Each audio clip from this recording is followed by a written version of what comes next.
I still remember the exact moment my heart shattered that Christmas night. The room fell silent as my own son's words hung in the air. "Dad, you're dead weight. You're living on charity, just getting in the way. It's time to think about a nursing home." The Christmas tree lights blinked indifferently in the corner, casting shadows across the faces of my 3 children, faces I no longer recognized. Before we continue, make sure to subscribe to the channel and tell us in the comments where you're listening from.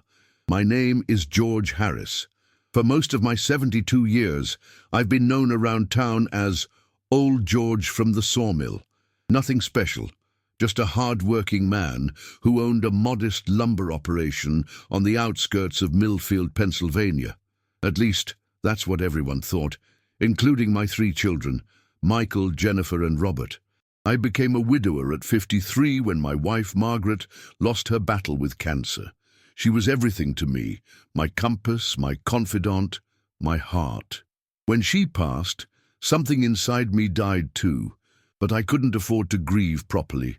I had 3 kids to finish raising, college tuitions looming on the horizon, and a business to run. So I did what I'd always done. I worked harder. Margaret and I had built our life together from scratch. We married young. I was 22, she was 20, and we didn't have much besides our dreams and calloused hands. Her parents thought she was crazy to marry that lumber boy with sawdust for brains, as her father once put it. But Margaret saw something in me that others missed. "You have vision, George," she'd tell me, her eyes crinkling at the corners. "You see value where others see nothing." She was right about that. Even as a young man working at someone else's sawmill, I could look at a crooked, knotted log and visualize exactly how to cut it to yield the most valuable lumber. I could tell you which trees would make the finest furniture and which were better suited for construction. This wasn't just instinct, it was careful observation, patience, and respect for the material. My father taught me that. "Wood doesn't lie, son," he'd say. "It tells you everything about itself if you take the time to listen." I listened, and eventually, with a small loan and Margaret's unwavering support, we purchased a struggling sawmill when I was 30. Those early years were brutal. We lived in a 2-bedroom rental house with peeling wallpaper and temperamental plumbing. Michael was just a toddler then, and Jennifer came along a year later. We were dirt poor but rich in determination. Every morning, I'd rise at 4:30 a.m., make a thermos of black coffee, and head to the mill. Margaret would join me after dropping the kids at her mother's house, handling the books and customer orders while I worked the saws. We'd return home exhausted, covered in wood chips and sweat, but we never complained. This was our dream taking shape, one plank at a time. When Robert was born 5 years later, we'd managed to stabilize the business enough to buy our own home. Nothing fancy, just a 3-bedroom ranch house on Pine Street with a small yard and a workshop in the back. The kids shared rooms, wore hand-me-downs, and learned early that nothing comes without effort. But here's what they never fully understood. While I was teaching them about hard work, I was quietly learning about smart work. A customer of mine, an elderly gentleman who'd made his fortune in real estate, took a liking to me. He'd come by the mill to select lumber for his various properties, and we'd talk for hours. "George," he told me one day, "you've got good instincts about materials, but you need to think bigger. Land, son, land never loses its value." He became my mentor, teaching me to invest small amounts in undervalued properties around the county. Nothing flashy. A neglected woodland parcel here, an abandoned lot there. Properties nobody wanted. I'd use my lumber connections to clean them up, sometimes harvesting the timber to offset the purchase price. Then I'd sit on them, paying the modest property taxes year after year. Margaret knew about these investments, of course. We dreamed together about what they might mean for our retirement, maybe a cottage by the lake someday. But we agreed not to tell the children. "Let's raise them to value work, not wait for windfalls," she'd say. "The land will be their safety net, not their hammock." So the kids grew up believing we were just getting by, and in many ways we were. Every spare dollar went toward their education, their opportunities, their futures. When Michael wanted to attend an expensive engineering program, I took out a second mortgage. When Jennifer needed a reliable car for her nursing school commute, I sold my fishing boat. When Robert struggled with college debt after switching majors 3 times, I cashed in a small investment property to bail him out. The kids never knew these sacrifices. They saw only a father who worked long hours, hands perpetually rough and cracked, clothes perpetually smelling of pine and cedar. I missed school plays for lumber deliveries. I skipped parents' weekends to fulfill rush orders. I worked through pneumonia the winter Michael graduated, because his graduation party needed funding. After Margaret died, the kids moved away one by one to build their own lives. Michael became a successful structural engineer in Boston. Jennifer married a doctor and settled in an affluent Chicago suburb. Robert, always the restless one, bounced between tech startups in Austin. They'd visit occasionally. Thanksgiving some years, maybe a quick weekend in the summer. Our conversations grew shorter, the silences longer. They'd ask perfunctory questions about the mill, but their eyes would glaze over when I'd actually start explaining the business challenges. I didn't blame them for this distance. They had busy lives, growing families, but something shifted about 10 years ago when I turned 62. The visits became even less frequent, but the requests became more common. Michael needed $30,000 for an investment opportunity that couldn't miss. Jennifer and her husband wanted help with a down payment on a vacation home in Michigan. Robert needed bail money after a DUI, then seed money for another startup, then help with his divorce settlement. I never said no. How could I? These were my children. And besides, I had the means, not from the lumber business, which had remained modestly profitable but never extravagant, but from those quiet investments that had appreciated significantly over 4 decades. Properties purchased for thousands were now worth hundreds of thousands. Land bought at $500 an acre now valued at $15,000 an acre. Patience had compounded more effectively than any stock market strategy. Still, I maintained my simple lifestyle. I lived in the same ranch house, drove the same Ford pickup, albeit a newer model every decade or so, and wore the same style of flannel shirts I'd always favored. My one luxury was a fishing cabin on Lake Chapman, where I'd spend weekends in retirement, watching the sun rise over the water, thinking of Margaret. The kids mistook this simplicity for poverty. They began to see me as financially struggling rather than financially prudent. And as I aged, their concern morphed strangely into resentment. "Dad, why don't you sell the house? It's too much for you to maintain," Jennifer would suggest during her increasingly rare visits. "The mill is running you into the ground. You should sell it to that developer who made an offer," Michael would insist during our monthly phone calls. "You can't keep living like this, Dad. It's embarrassing," Robert once blurted out when I picked him up from the airport in my 10-year-old truck. Their suggestions became more pointed, their tone more condescending. I began to realize they saw me as a liability, a father whose resourcefulness had expired, whose value was diminishing with his earning potential. It hurt, but I kept quiet. I wanted to see how far this would go. And then came last Christmas. I'd invited them all to the house, along with their spouses and children. I'd spent weeks preparing, fixing up the guest rooms, planning meals, buying thoughtful gifts for each grandchild. I'd even invited a few neighbors and old friends from town, hoping to create a warm, festive atmosphere. The evening started pleasantly enough. We exchanged gifts, enjoyed a ham dinner, sang a few carols. The grandkids played with their new toys, while the adults settled in the living room with eggnog and bourbon.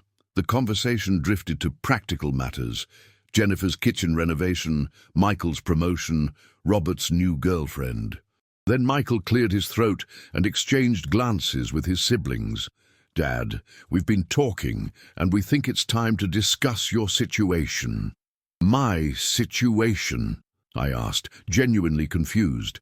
"Your living arrangement," Jennifer continued smoothly. This house is falling apart, and you can't manage it anymore." "I manage just fine," I said quietly, noticing how my neighbor Bill shifted uncomfortably in his armchair. "Dad, be realistic," Robert chimed in. "You're not getting any younger. What happens if you fall? If you get sick?" I looked around at their faces, my children now in their 40s, sleek and well-dressed with expensive watches and designer eyeglasses. When had they become these people? These strangers who spoke to me like I was a problem to be solved. That's when Michael said it, his voice carrying that unmistakable note of condescension. "Dad, you're dead weight. You're living on charity, just getting in the way. It's time to think about a nursing home." The room fell silent. My neighbor's wife gasped softly. Even the children playing in the corner seemed to sense the tension, their voices dropping to whispers. Jennifer nodded in agreement. "We can't keep carrying this burden, Dad. We have our own families to think about." Robert wouldn't meet my eyes, but he mumbled, "It's for your own good." For a moment, I couldn't breathe. Decades of sacrifice flashed before my eyes. The missed vacations, the postponed dreams, the nights spent calculating how to stretch dollars to cover their needs. I thought of Margaret, of what she would say if she could see our children now. The pain was almost unbearable. But then something else surfaced, a calm, clear certainty. I'd been waiting, I realized, to see their true characters revealed. Now I knew. I rose slowly from my chair, feeling every one of my 72 years in my creaking joints. Without a word, I walked to the coat closet and retrieved an envelope from the inside pocket of my winter jacket. It had been there for months, waiting for a moment I'd hoped would never come. "Interesting you should mention dead weight today of all days," I said, my voice steadier than I felt. "Perhaps it's time to open this letter." I returned to my seat, aware of every eye in the room fixed on the cream-colored envelope in my weathered hands. With deliberate slowness, I broke the seal and removed several official-looking documents. 2 years ago, I began, I asked my attorney to prepare a preliminary reading of my will and a summary of my assets. I wanted to be transparent with you, all about my financial situation before I died. I thought you deserved to know the truth. I paused, looking at each of my children in turn. The truth is, I was never just a small-time sawmill owner. For the past 45 years, I've been investing in land, timber rights, commercial properties, and more recently, a diversified portfolio of stocks and bonds. I handed each of them a copy of the asset summary. My current net worth is approximately $12.4 million. The shock on their faces would have been comical under different circumstances. Michael's mouth literally fell open. Jennifer's perfectly manicured hand flew to her throat. Robert dropped his drink, bourbon splashing onto the carpet no one had offered to help me clean in years. That's impossible," Michael stuttered, scanning the document with wide eyes. "Is this some kind of joke?" Jennifer whispered. I shook my head. "No joke, just the result of patience, discipline, and the wisdom your mother and I shared but apparently failed to pass on to you." I stood again, feeling a strange power flowing through me, not the power of wealth, but the power of truth finally spoken aloud. "My original will divided everything equally among the three of you," I continued. "But I've come to realize that would be a mistake. Money without gratitude is poison. Inheritance without character is a curse." I pulled out another document. "This is the paperwork for the George and Margaret Harris Community Foundation, which I established last month. I've already transferred 90% of my assets to this foundation, which will provide scholarships for working-class kids in this county and support small business development in our town." The silence was absolute. Even the grandchildren had stopped playing, sensing that something momentous was happening. "You're disinheriting us," Robert finally managed to croak. "I'm protecting you," I corrected him, "from the worst parts of yourselves. The remaining 10% will be divided among you, more than enough to pay off your mortgages and set aside college funds for my grandchildren. But the bulk of what I built will go to people who understand its true value." Michael leapt to his feet, face flushed with anger. "This is completely unfair. We're your children. That money belongs to us."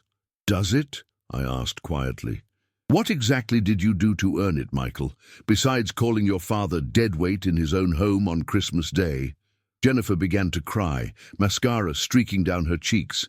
"Daddy, you can't mean this. We love you. We were just worried about you." "No, Jennifer," I said, the sadness in my voice unmistakable. "You were worried about yourselves, about the inconvenience of having an aging father, about having to share even a fraction of the comfort you enjoy, comfort that I provided through decades of sacrifice." I turned to face my neighbors and old friends, who were witnessing this family implosion with expressions ranging from shock to grim satisfaction. "I apologize for this unpleasant scene.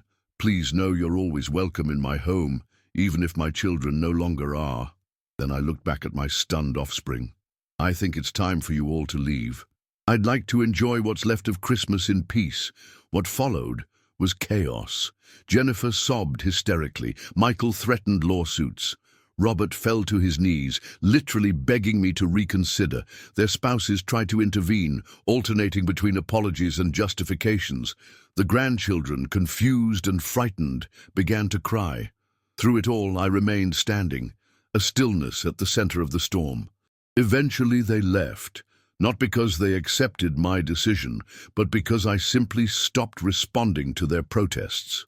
One by one, they gathered their belongings and their children and walked out the door, throwing backward glances of disbelief and resentment. When the house was finally empty, except for Bill and his wife Martha, I collapsed into my chair, emotionally drained. "George," Martha said gently, bringing me a fresh cup of coffee. "Are you all right?" I nodded slowly. "I've been preparing for this for years. Ever since I started noticing the way they looked at me, not as their father, but as a problem to solve, a burden to manage." Bill shook his head in disgust. "Those kids have no idea what you sacrificed for them. No damn idea at all." "That's partly my fault," I admitted. "Margaret and I wanted to raise them to be self-sufficient, not entitled. We never told them about the investments. Maybe that was a mistake." "No," Martha said firmly. "You raised them right. You showed them the value of hard work and perseverance. They chose to forget those lessons." In the months that followed, the story spread through our small town like wildfire. My children made several attempts to contest the transfer of assets, but my attorney had ensured everything was legally bulletproof. They tried reconciliation, showing up with teary apologies and promises to do better, but it was too late. The trust was broken. The foundation, however, flourished. We provided scholarships to dozens of local students, kids who reminded me of myself at that age, full of potential but short on opportunities. We funded small business startups, renovated the community center, established a trade school program at the high school. The work gave me purpose in my twilight years. My children eventually stopped trying to change my mind. Michael and Jennifer cut off contact completely. Robert still calls on my birthday and Christmas, but our conversations are strained and brief. I've accepted this loss as the price of integrity. Sometimes, sitting on the dock at my lake cabin, watching the sunrise paint the water gold and pink, I talk to Margaret. I tell her about the foundation, about the lives we're changing. I ask her if I did the right thing. The wind rustles through the pines, and I imagine it's her voice answering, "The true legacy isn't in the money you leave behind, George. It's in the character you instill." I hope the kids will understand that someday. I hope they'll realize that by taking away their inheritance, I tried to give them something far more valuable, a lesson about gratitude, about recognizing the sacrifices others make for us, about seeing people for their true worth, not just their utility. In the end, what breaks my heart isn't the loss of my relationship with my children. It's knowing that they lived alongside me for decades and never really saw me, the man behind the calloused hands and sawdust-covered clothes. They never understood that true wealth isn't measured in dollar signs, but in the lives you touch, the love you give, and the legacy of kindness you leave behind. That's the weight of gratitude, heavy when it's absent, but infinitely more precious when it's present. And that's the inheritance I truly wanted to leave them. If you enjoyed this story, please like the video, subscribe to the channel, and share your thoughts in the comments. Have you ever witnessed ingratitude change someone's life? Let us know below. To hear our next story, just click on the box appearing on your screen. Thank you so much for listening.